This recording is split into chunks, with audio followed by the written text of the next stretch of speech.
Welcome back to another edition of the Washington Nationals here on OOTP 27. And as you can see, it is July 30th. We are right about to be at the trade deadline here for 2036, as we are 74 and 35 on the season, sitting in first place in the NL East.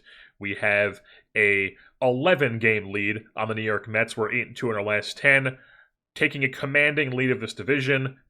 And the team, you'll take a look at our team stats page, and the pitching is phenomenal as always. The hitting, not as good as it can be.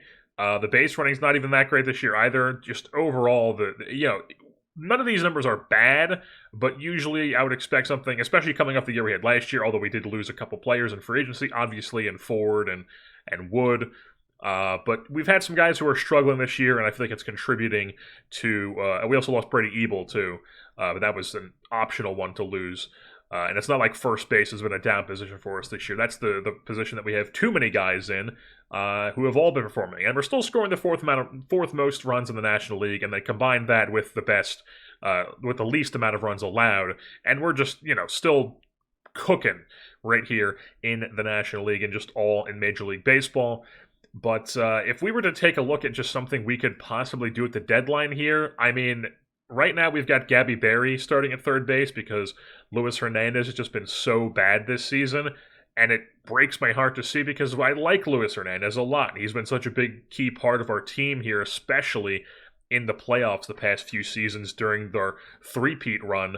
But this year, it's not looking so hot, and even defensively, not getting it done. So, not really sure what happened to Luis Hernandez here, but it's not going well.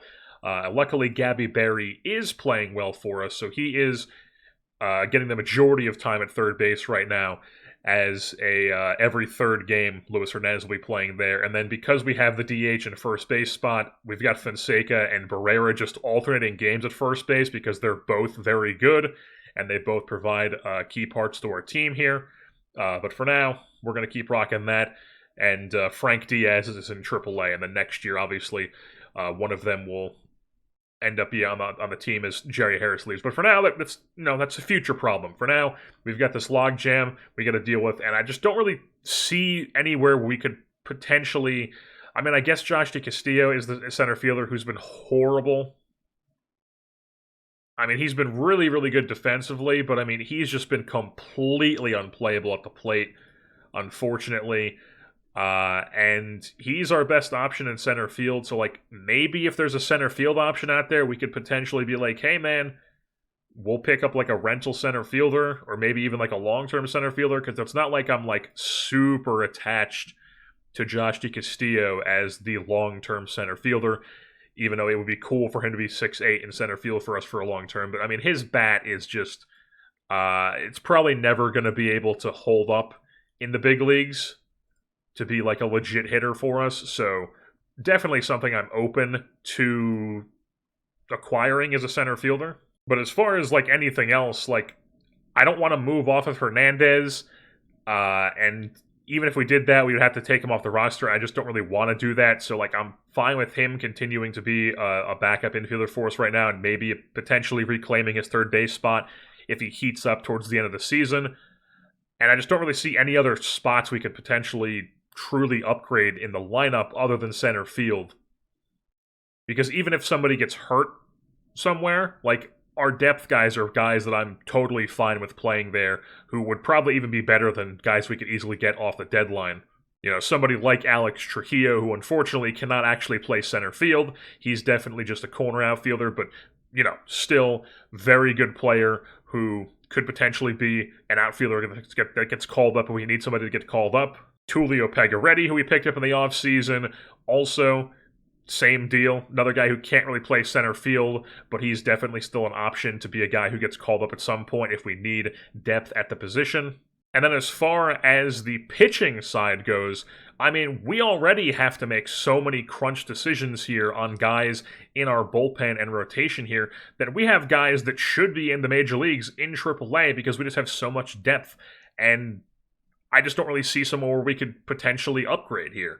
Like maybe we could get like a super juice reliever or something, but like I think I'm just fine with what we have. You know, like Matamoros is the closer, Gardenhire and Sime are getting it done as the stoppers, Herrera and Nelson as the setups, and then we got Marsala, Sakamoto, and Mateo Reyes all pitching well in the middle relief with secondary roles as well. And that's also taking into account that we have Evan Hollick, who's currently on a rehab assignment here down in Rochester.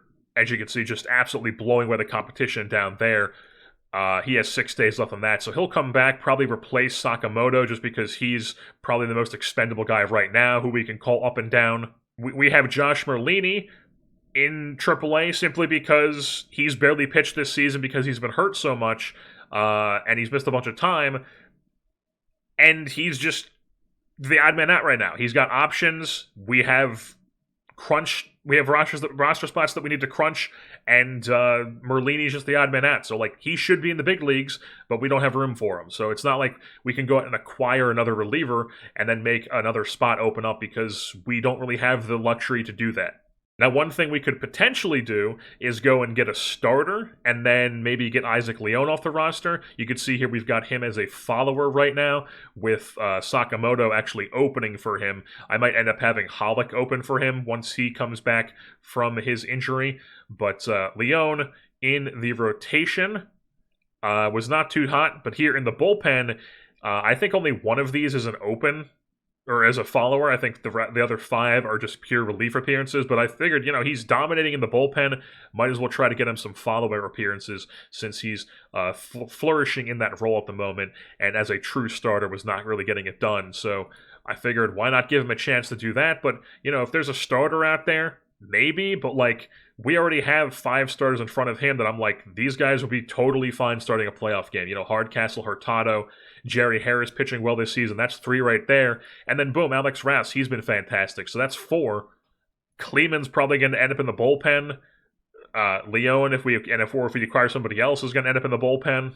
And this is without even mentioning somebody like Junichi Yoshima, who's then in AAA, who we would like to get in the big leagues, but we just don't have a spot for him right now. So we've got logjams everywhere, and I just don't really feel like there's a need to upgrade anywhere at the deadline. So this might be the rare deadline where we go into it and we don't do anything.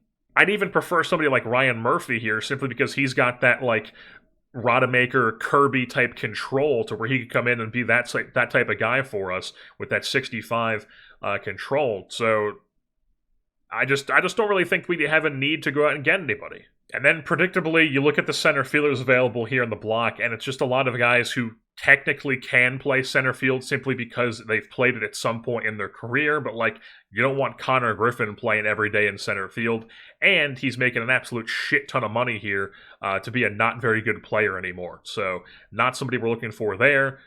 You know, Matt Shaw, fake center field. Corbin Carroll is old now, can't even play left field, let alone center field at this point. Earhart's a corner outfielder. Justin Perry is a corner outfielder. This guy is probably the most acquirable guy, but I mean, at the same time, 65 range, 60 center field. What exactly is Castillo? 65 center field with 70 range. So, like, I don't really think he's that big of an upgrade of a bat. I mean, maybe a little bit. I mean, he doesn't have a track record of doing anything. His percentile rankings aren't great. He's mainly played right field for them and been pretty decent. He's got a positive ZR in center, so he probably could hang there, but I mean, maybe we'll think about it. What are the Twins even looking like? They're bad, so they could definitely be looking to move off a guy like this. So maybe we try to go after Zayas, because everybody else is nothing. Like this Lucas Moore guy, he can play really good center field, but he's really fast, but we already have Castillo who can play really good center field and doesn't hit, and this guy doesn't hit. So it's like, why would you acquire this guy when you've already got Castillo? And then everyone else is just fake center field, like Nelson Rada, fake center field. Andy Pajes, fake center field. You know, you get guys like Volpe who've played there like once in their career, so they have some rating there.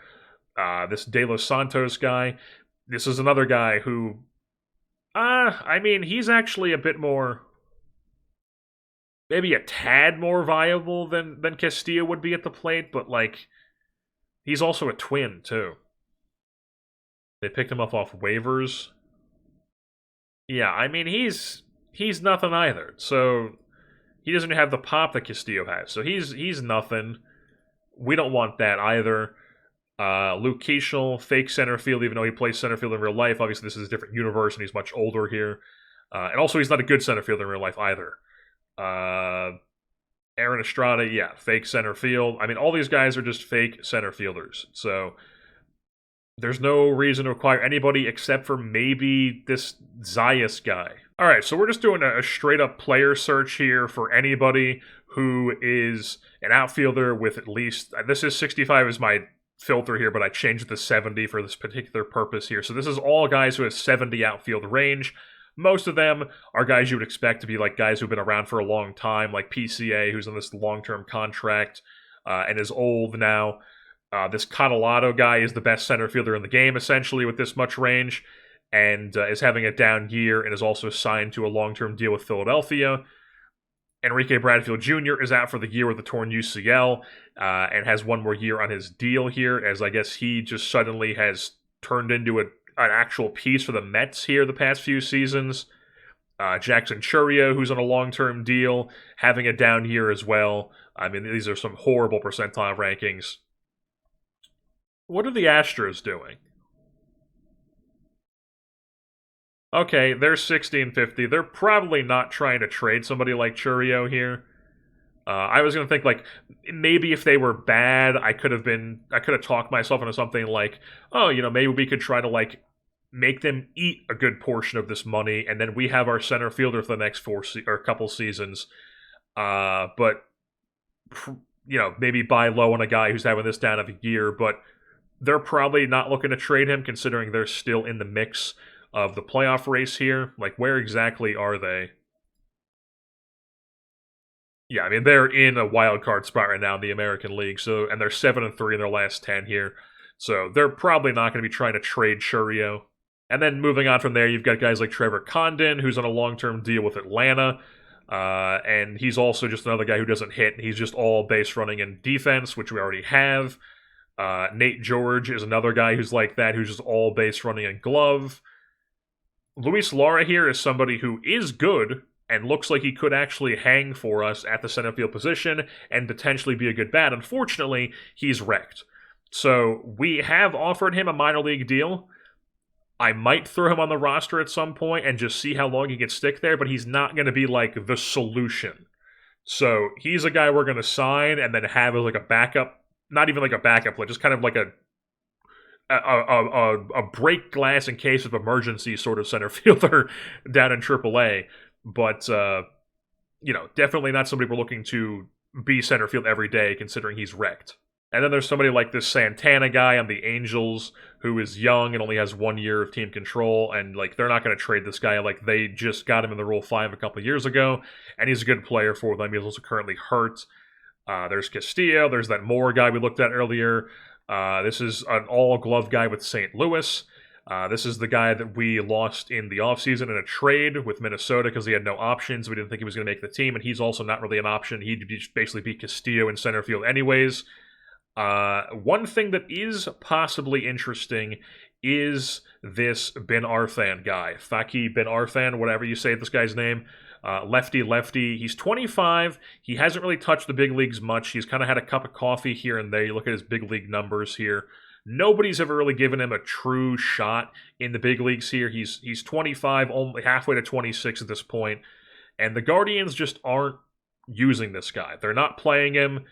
Now, this could be a lot of fake, and it probably is a lot of fake. So it's like we could possibly trade for this guy, and then he ends up just being Castillo, which, like, we already have Castillo. Why do we need another Castillo?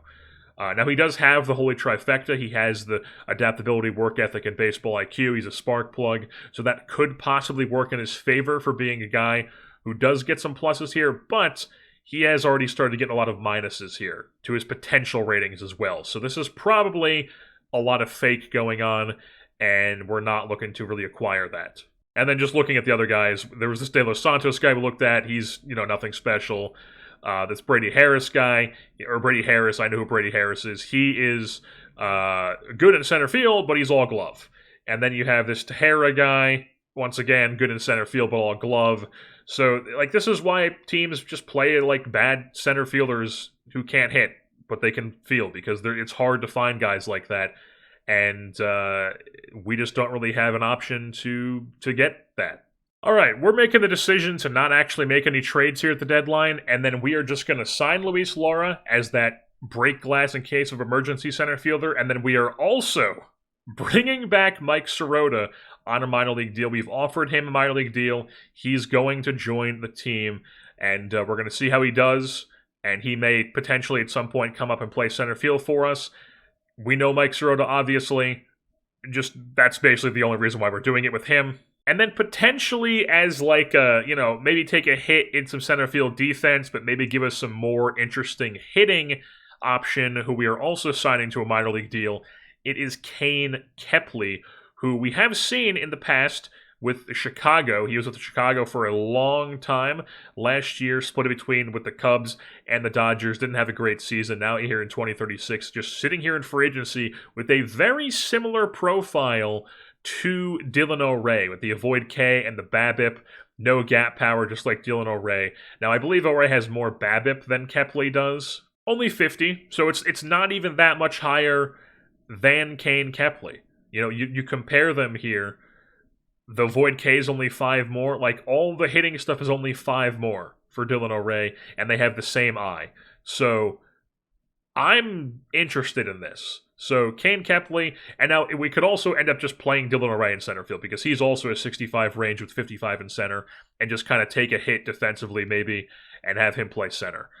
That could be an option too, but, we're going to do this thing where we bring in Sirota, Lara, and Kepley, and just kind of figure out, maybe we get some playing time out of one of them, as that's the plan here, because there's nothing out there on the deadline, there's nothing we can really acquire, so that's what we're going to do at the center field. We're going to keep letting Castillo rock out there as just a glove guy for now, and maybe he can at some point heat up defensive or offensively, but for now, this is what we are going to do. Oh man, I saw Parker Picot's name pop up, and I was like, ooh, couldn't he play decent center field? They haven't actually tried him in center, but he could learn it on the fly and play center field, but unfortunately, the Reds like him so much that they've given him an extension through 2040, and I don't know if I want to commit to Parker Picot being our center fielder, not knowing how he's going to take the center field. Like, if we were going to do this, we would have to take on that extension, and like, if he ends up being the option for center field for those 4 seasons, I would not mind paying him this amount of money, but I just don't know how he's going to translate to center. Like, it could be a thing where he ends up getting up to that 60, but he ends up not being super great. So I don't really want to commit to that, but maybe we could potentially do that. Like, what are the Reds looking like? Okay, yeah, the Reds are a good team. They're not going to trade Parker Picot. They're a very good team. So yeah, that's not happening. You know what? I changed my mind. I see a name here that we want to go after, simply because he's Paul motherfucking Skeens. On an expiring contract, he's no longer Paul Skeens, but somehow he's still a 55. He's decent enough to pitch, and we're going to pick him up to be our 6th starter, as the Red Sox are in the mix. Where the hell are they? Yeah, they're in the mix, kind of. They're 56 and 53. 3rd in the East. They're not going to win their division, but they could potentially push for the wild card here. They're 5-5 heading into the deadline. So, like, they're not out of it, but Skeens isn't really helping them anyways. So we are going to give them Isaac Leone. We're basically going to swap starters. We're going to give them Isaac Leone for Paul Skeens. And we're going to take on this money because we can afford it for the rest of the season.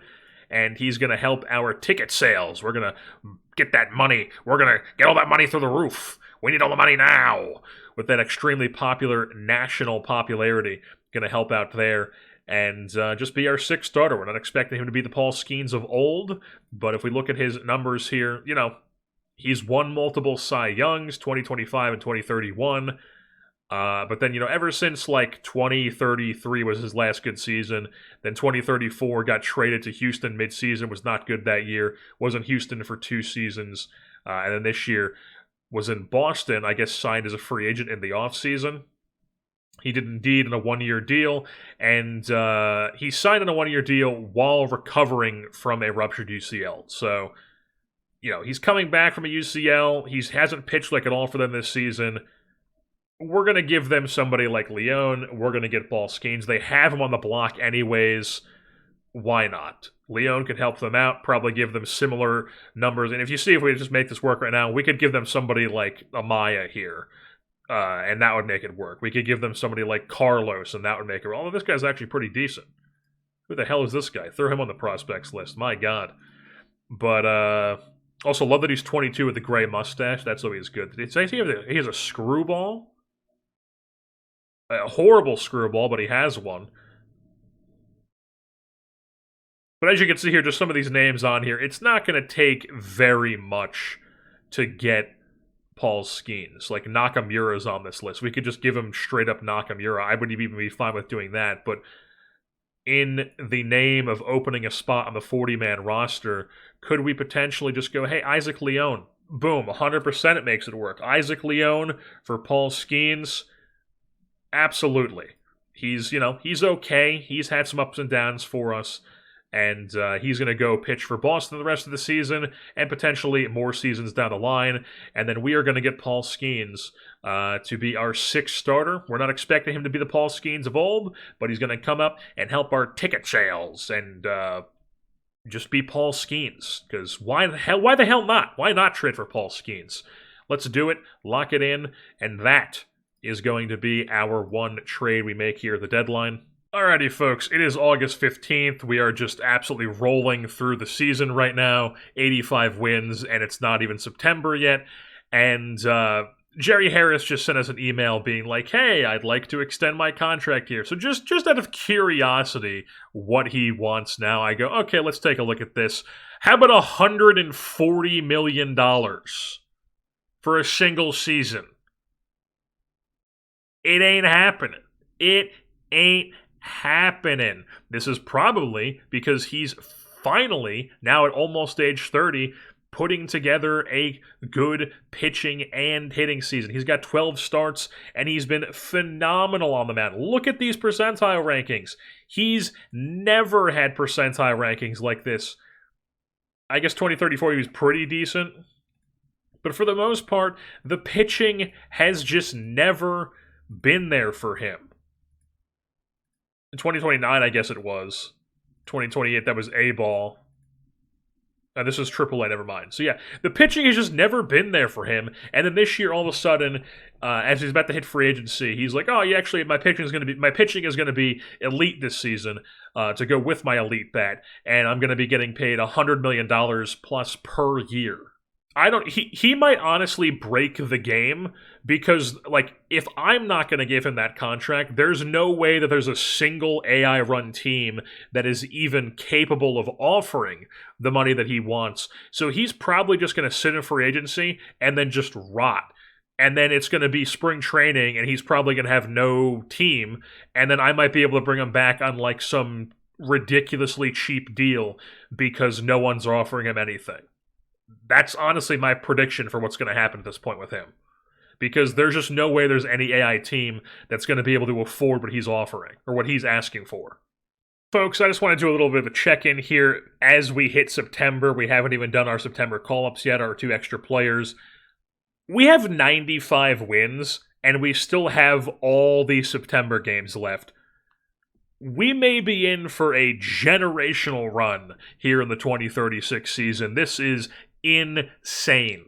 Alrighty, folks, we have reached the end of the 2036 campaign, and as you can see, we have, of course, won the National League East again.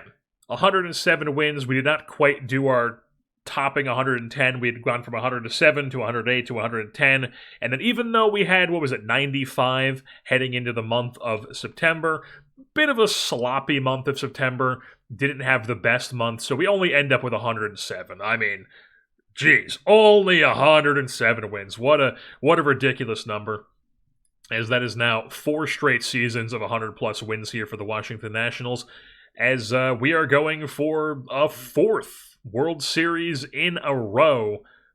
Can it be done? We will see. But before we do that, it is time to go over how our team actually has done this season. As you can see here, 12-10. I mean, that was our worst month of the season here in September. But overall, the team doing very well. The hitting numbers, once again, not as good as I would have liked to see, but I mean, we're still scoring the 4th most runs in the National League, and then you combine these numbers with the fact that we have the best pitching and defensive efficiency, not quite zone rating and errors, but defensive efficiency, and then the pitching ones, just straight up across the board.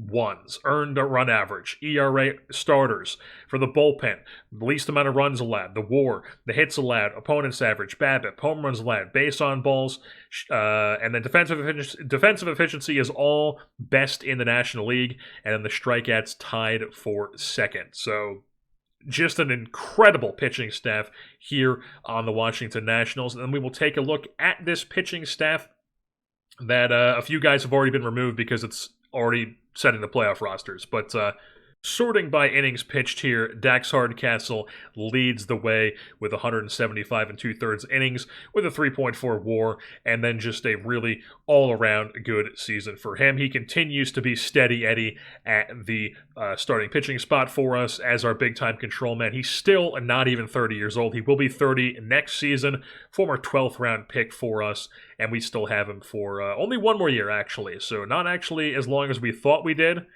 or as I thought I did, but yeah, he's probably going to hit free agency after next season. Doubt we're going to pay him this money. It'll depend on what we're looking at here, but Dax Hardcastle, at least one more season for him here in Washington, D.C. And then we take a look at Edwin Hurtado, who we did extend in the offseason to a pretty team-friendly deal that doesn't kick in until next season. And he had a very good year, 3.6 WAR. Not as good of a WAR as he has last year, but overall, really solid year. 0.98 whip leads the National League as well as the lowest BABIP in the National League. Really, really good percentile rankings.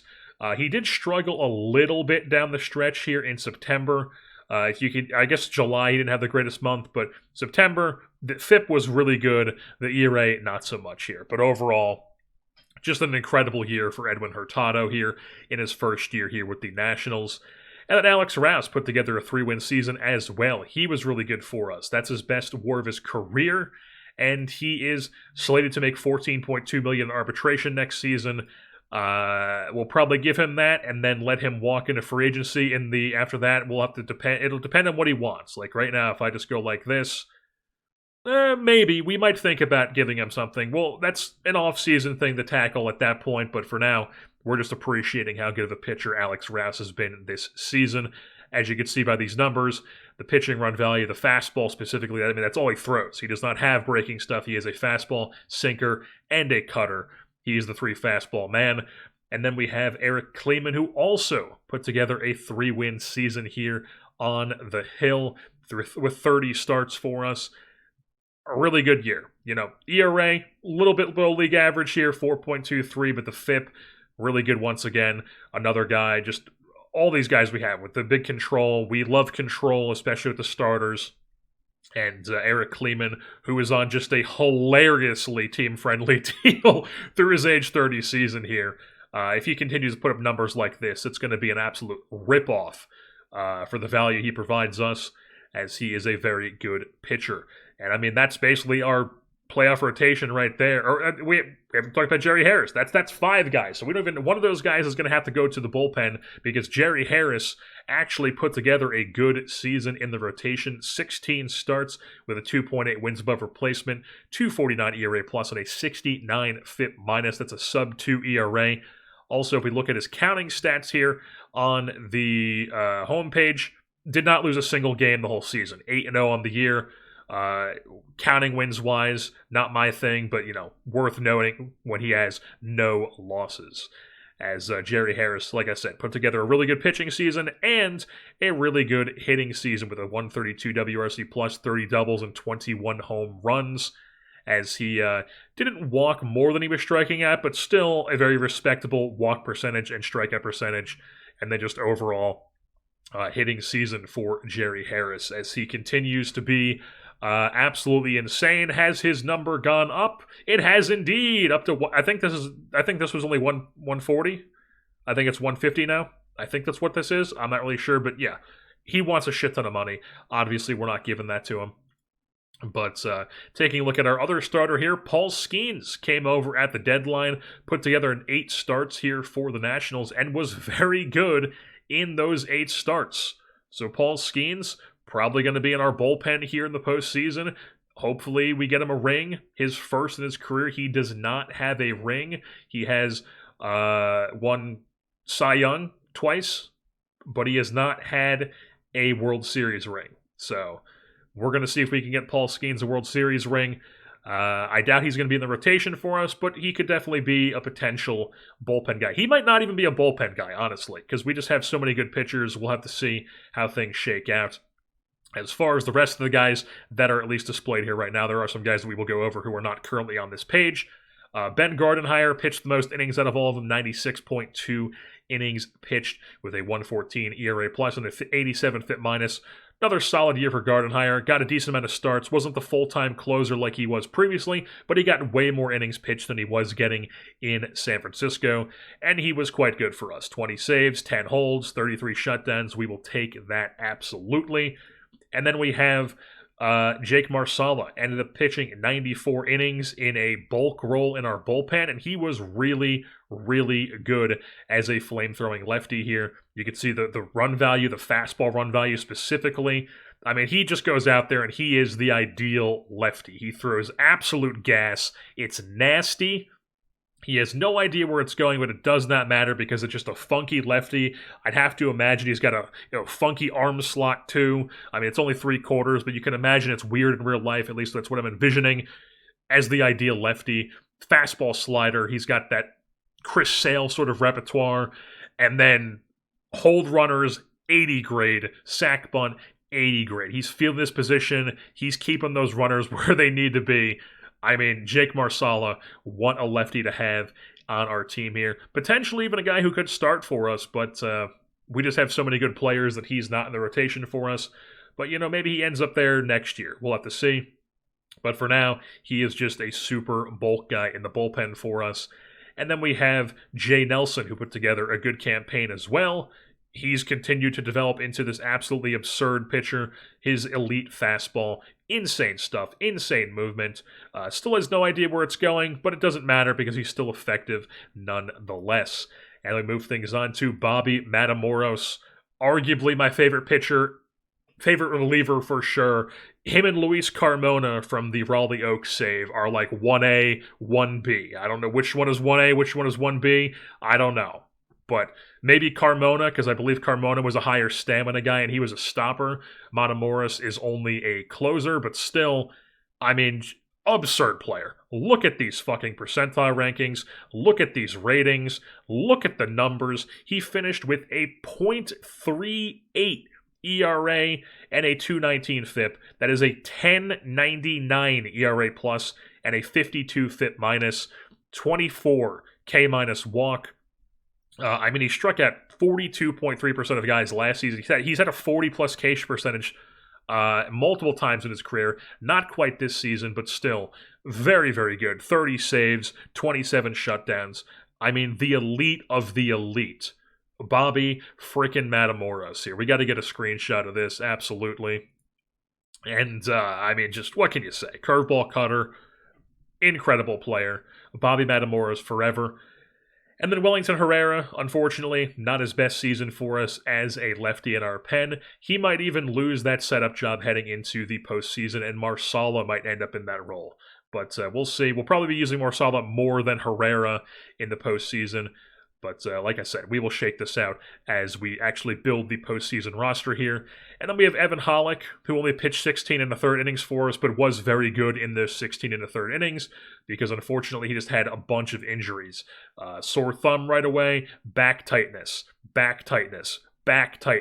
elbow strain, shoulder strain. So not a great year for Evan Hollick. He's down to fragile. He's a free agent after, probably even after this season, honestly. We might even just decline this and then just have him not on the team. Maybe try to trade him, maybe accept it and then trade him. We'll see.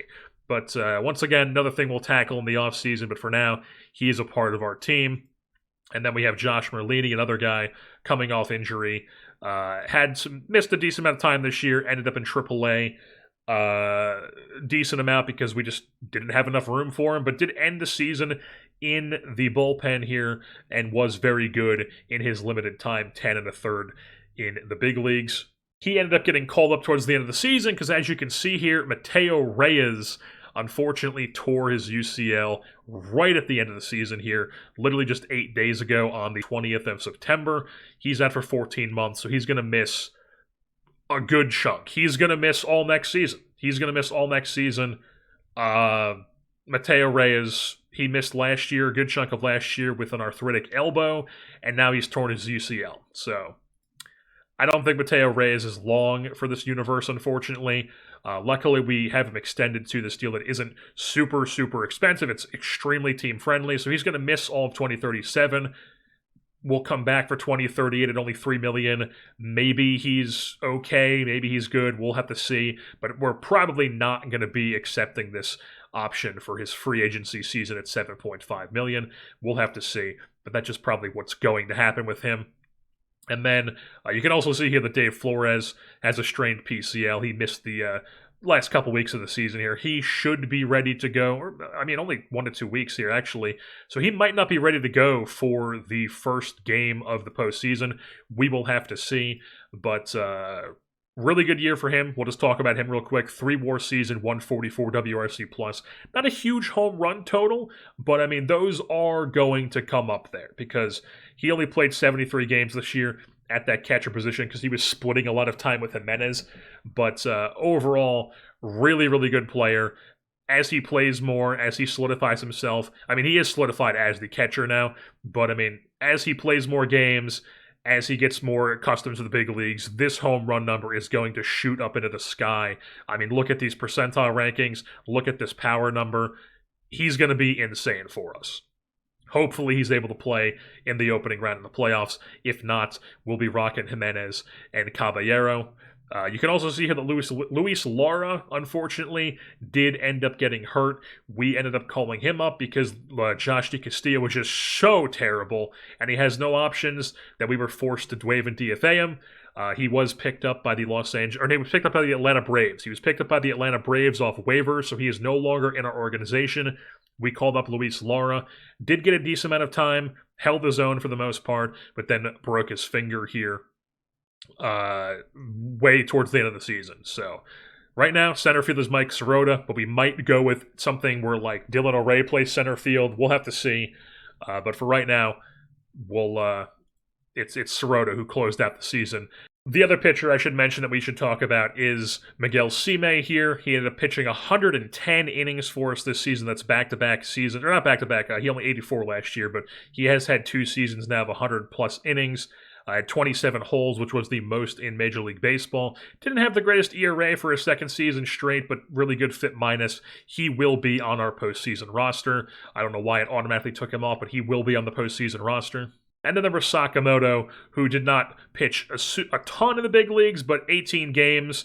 Ended up having 1 open for us as well, 26 2/3 innings here in his first season in American ball, coming over from the quote-unquote NPB with the way I have set it up.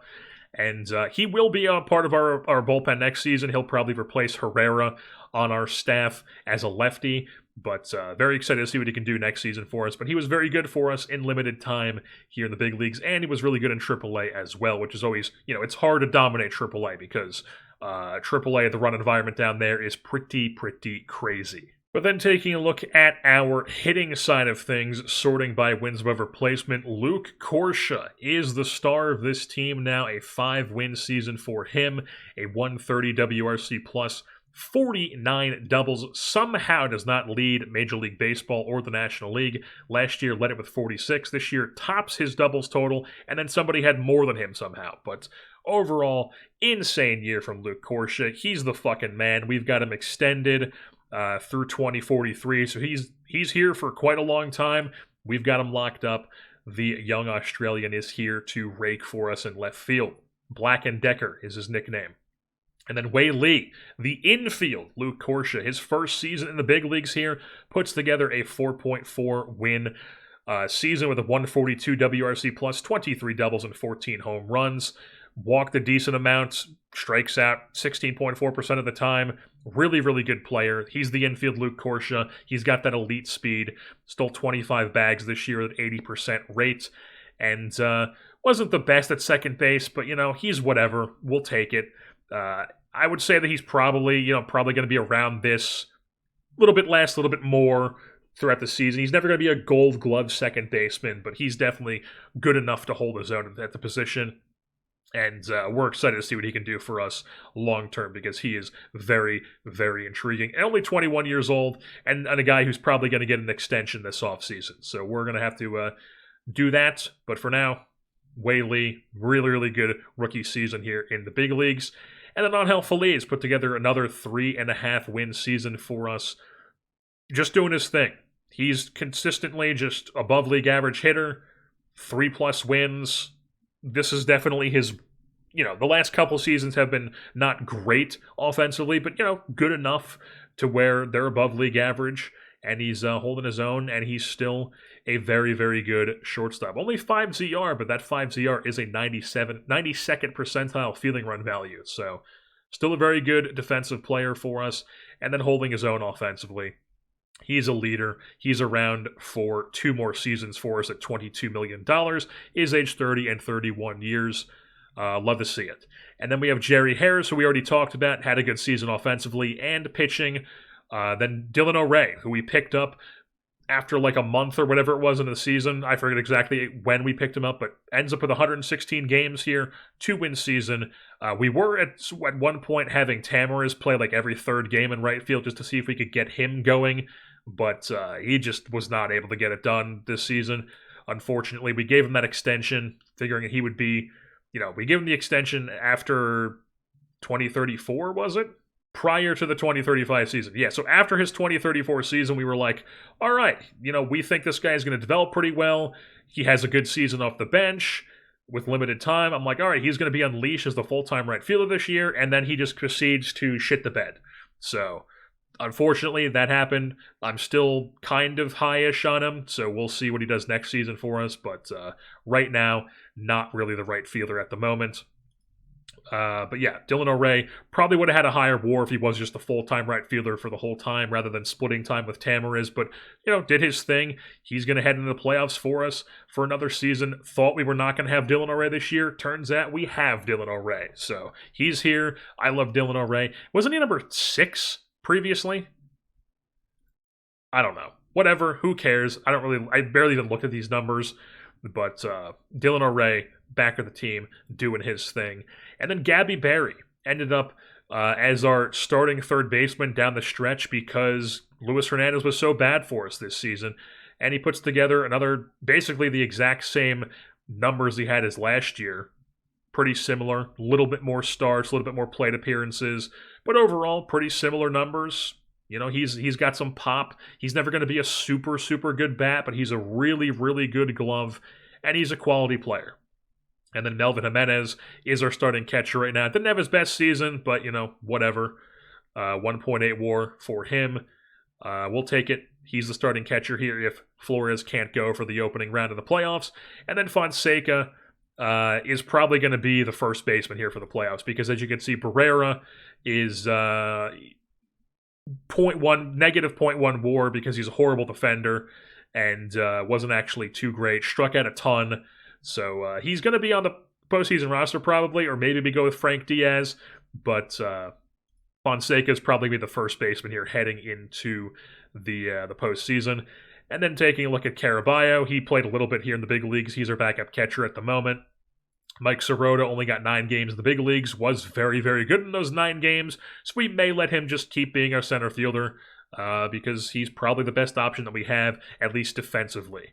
And then, like I already talked about Tamariz, talked about Barrera, and then Luis Hernandez, just a really, really disappointing year for Luis Hernandez. I mean, look at these percentile rankings. He goes from having years like this where he's not great offensively, but he's good enough. He's a good defender. Always shows up in the postseason. Always puts up good numbers. You look at his career numbers here for the MLB. He came up kind of slow to start, and then boom, 5-win season, 3-win season, 3.5, 3-win season. He's steady Eddie. He's doing his thing. We give him the extension, and here at age 28 just was not it. Negative WAR, 56 WRC plus, just could not put it together, and the under the hood numbers were not good either. So, I mean, and the fact that he wasn't a great defender this year, that really just shows you that he might just be cooked, unfortunately. And we do have him for next season making $25 million with a big pay bump. So that's going to be a bummer if he's not able to bounce back. We'll give him a chance to bounce back as the starting third baseman. And honestly, Gabby Berry, I think, struggled a bit down the stretch. Oh yeah, August, September, kind of stinky poo-poo. So we might even just go into the playoffs here with Luis Hernandez as like a proven track record of the third baseman. And we'll see how he does. But definitely not a good regular season for Luis Hernandez. And now just taking a quick look through the Major League leaders here in 2036. Your National League batting title belongs to Luis Tapia of the St. Louis Cardinals. Big-time contact, gap power, speed guy. We all know I love these types of players. 6.9 WAR, 54 doubles. He's the reason why Luke Corsia does not lead the National League in doubles this season, as he also gets the batting title with a 334 average and swiped 74 bags here with the Cardinals this season. Crazy good player. And then Danny Ibarra, 61 home runs, a good bit above the rest of the league here with the Los Angeles Angels. I guess he was really good last year too, and then this year the power numbers just really surged for him. Only 39 last year, still a very good number, but this year jumps up to 61 home runs. Crazy stuff. Yeah, I guess his power just improved over at the end of last season, went from 70 to 75, and now he's an 80 grade power. So yeah, this Danny Ibarra guy, scouting discovery, crazy good player. And then wins above replacement, Jarrett Arnold. The best wins above replacement belongs to a second baseman on the Colorado Rockies with like a 1992 style goatee.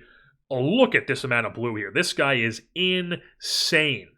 He's been here for a long time. They've got him signed through 2041. I mean, this is a pretty good deal. That's a pretty good deal for this type of production. I mean, he's been insane. He is insane over there in Colorado, just over there plugging away for a team that's never any good ever. But, I mean, the fact that he's even an elite defender, I mean, ridiculous player. Ridiculous player. And then behind him, you have a Menegal we knew from last season. Nobody from our team is on this list. Stolen bases, Mike Lewis swiped 88 stolen bases. So you got Missouri out here just stealing a ton of bags. Tapia with St. Louis. This guy Austin with St. Louis. Their first baseman swiping all those bags. And then you have Lewis with Kansas City swiping a ton of bags as well. 88. Crazy. Crazy stuff there as their second baseman. And then, are there any of our players? The hits numbers, Tapia, 200 hits on the season. Doubles, Luke Corsia, second in all of Major League Baseball. Roman Anthony led in doubles with Kansas City. Triples, Tapia, Lewis, Corsia. A lot of speed in Missouri and also with us, with Corsia doing doubles and triples. Double-digit triples and 49 doubles. Pretty crazy stuff for Corsia and for Tapia. And then Barrera struck out a ton, as we thought. WPA, Luke Corsia had the fourth most in Major League Baseball this season. And then taking a look at the pitching side of things, your ERA leader in the American League was Roberto Cadena out of Long Beach State, 6.6 wins with the Chicago White Sox this season. And then over in the National League, it was Shigeya Takashimi, who is the number one prospect in baseball entering this season. He came over from Japan as an established NPB free agent and just immediately turned into the best pitcher in the National League. $40 million. They've got him signed through a really expensive deal. You know, I could have went after this guy, but I didn't feel like we needed to. You know, he's going to be really, really good, but probably by the end of this, probably going to be bit expensive. And also, it's not like we're struggling to have 100+ wins a season and winning World Series here, not paying guys that amount of money. So, do you, though, or you do you, as he has the best wins above replacement for pitchers in all of Major League Baseball. And then Cadena was the American League leader. The saves leader, some guy on St. Louis, this Rodolfo De La Torre, who I guess has been around for a long time, used to be a starter for the Athletics, and now he's like a reliever this point in his career. Very good reliever at that. Elite closer in the league. Matamoros didn't pitch enough to have that amount of saves. He also missed a little bit of time.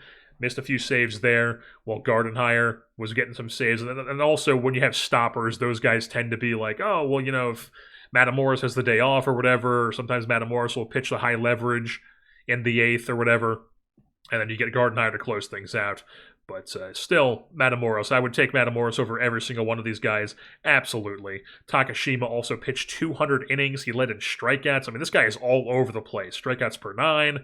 Then you get Whip. You got Hurtado here, 2nd. Hardcastle, 5th. And then you take a look at K per walk, 4.9, whatever. Opponent's average, Hurtado's on here. Hardcastle's on for walks per 9. Shutdowns, Gardenhire is on here.